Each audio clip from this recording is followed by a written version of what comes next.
3 model នេះគឺជា Echo 5075B+ ហើយ keyboard ទាំង3នេះជាប្រភេទ Mechanical Hot Swap ប្រព័ន្ធដែលមានខ្សែ 75% ដែលអាចយកទៅធ្វើការក៏បានឬក៏យកទៅលេងហ្គេមក៏បានហើយ switch keyboard ទាំង3នេះគឺជា switch Linear Echo V3 Cream Yellow Pro keyboard ទាំង3នេះប្រើប្រាស់ជាមួយនឹង Windows USB Mac ហើយក៏ភ្ជាប់មកជាមួយនឹង USB Wireless មួយផងដែរ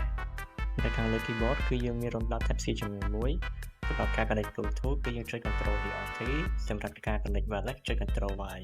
ភ្ជាប់មកជាមួយនឹង keyboard យើងទទួលបានជាមួយនឹង guidebook ចំនួន1ខ្សែដត Type C ចំនួន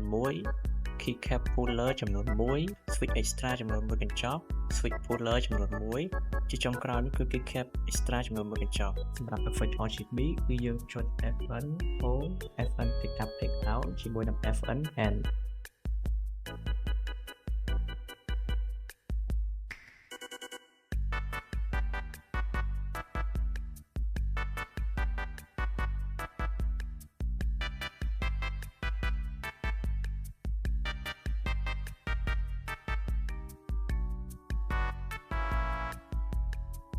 សម្រាប់ knob controller គឺយើងអាចតម្លើងឬបន្ថយសំឡេងចម្រៀងបាន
បើលោកអ្នកមានចំណាប់អារម្មណ៍អាចទាក់ទងមកកាន់ Page Twitter វាឬក៏លេខទូរស័ព្ទខាងក្រោមក៏បាន